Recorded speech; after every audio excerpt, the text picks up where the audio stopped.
Paid up capital. Paid up capital.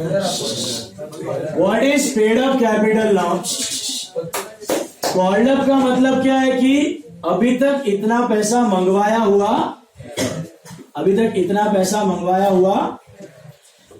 Paid up का मतलब हमने तो मंगवाया लेकिन पब्लिक ने कितना पैसा भरा.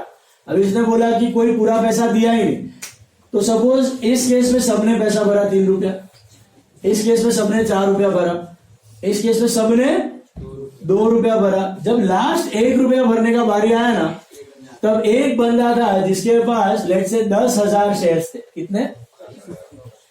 10,000 शेयर पे उसने 1 रुपया नहीं भरा.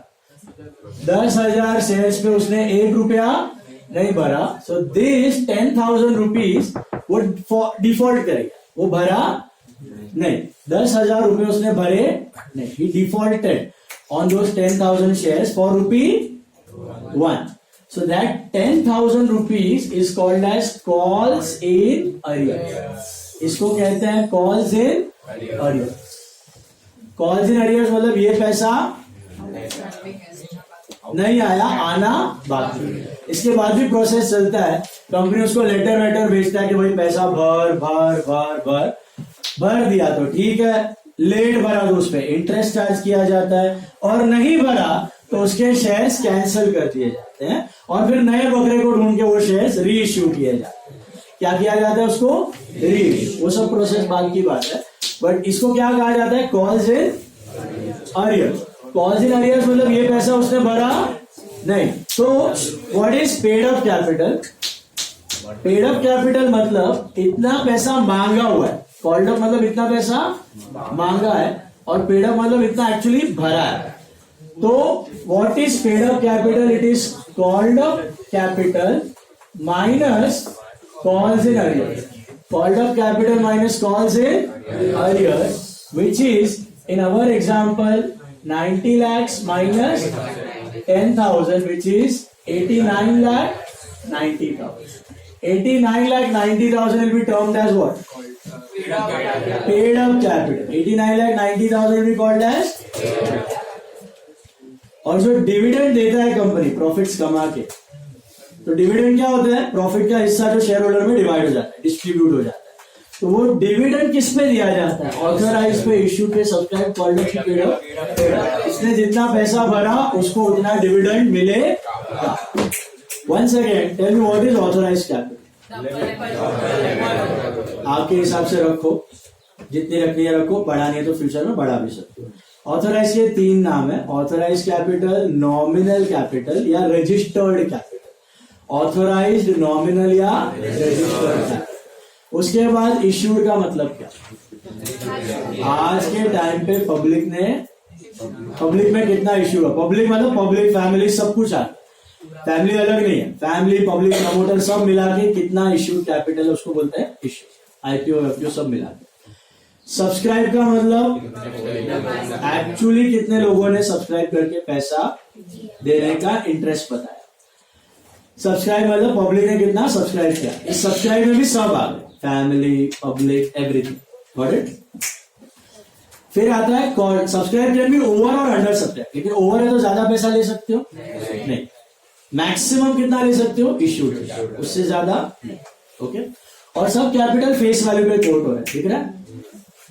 ये भी 10 रुपीज, ये भी 10 रुपीज, सब 10 रुपीज. अंडर सब्सक्राइब हुआ तो कितना लिमिट है अंडर सब्सक्रिप्शन का? 90 लाख. मतलब 10 लाख शेयर इश्यूड है तो 9 लाख होने ही चाहिए.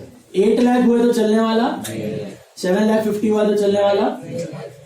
मिनिमम 90% तो होना ही चाहिए इश्यूड का. 90%. फिर सब्सक्राइब के बाद आता है कॉल्ड अप. कॉल्ड अप मतलब क्या? कंपनी को पूरा पैसा साथ में नहीं चाहिए तो कंपनी पार्ट्स में मंगवाएगा. तो पार्ट्स में मंगवाया तो after application your called up would be different. It will be 27 lakh. It includes again everything, public money as well as family money, proprietor owner, everything. After application 27, after allotment 63, after first call 81 and after final call 90 lakh. Again, can it be more than 90 lakhs?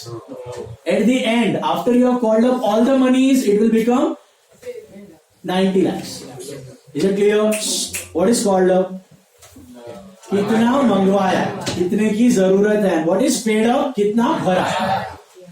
Subscribe मतलब interest बताया, called up मतलब उसमें से कितना मंगवाया, paid up मतलब उसमें से कितना भरा. भरने के बाद अगर सभी ने सभी पैसे भर दिया ना तो 90 लाख होगा. लेकिन किसी ने डिफॉल्ट किया, किसी ने 1 रुपया नहीं भरा लास्ट का, किसी ने ये 3 रुपया नहीं भरा, तो उतना अमाउंट को क्या बोलते हैं, कॉल से भर गया, जो पैसा आना बाकी है. तो what is paid up capital, जितना मंगवाया माइनस जितना आना बाकी है. तो called up minus calls in arrays is called paid up. और डिविडेंड हमेशा किसमें दिया जाएगा, बोलो एक सेकंड, क्या डाउट.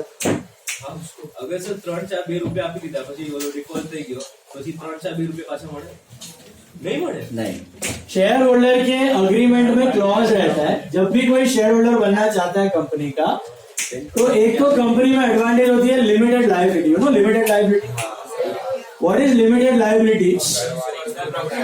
आपने कंपनी में जो कैपिटल डाला है ना वही डूबेगा, हर बार प्रॉपर्टी अटैच होने वाला. लेकिन जब आप शेयर होल्डर बनने का डिसाइड करते हो तो आप बोलते हो कि मैं जो भी इश्यू प्राइस है ना वो देने का प्रॉमिस करता हूं, इश्यू प्राइस देने का प्रॉमिस करता हूं. तो यहाँ पे इश्यू प्राइस सपोज 10 रुपया है, तो 10 रुपया दोगे तो ही शेयर होल्डर गिने जाओगे पूरे. अगर 10 में से 1 रुपया भी नहीं दिया ना तो आप डिफॉल्टर हो. तो आपने जो 9 भरे हैं ना वो गए, वो वापस मिलने वाले और कंपनी को कोई बेनिफिट भी मिलेगा. इश्यू प्राइस भरोगे तो ही पूरे के पूरे शेयर होल्डर गिने. वो सब हम लोग करेंगे फोर्थ टीचर है. सब साथ नहीं कर रहा हूँ, खाली होमवर्क दिखा के जाओ.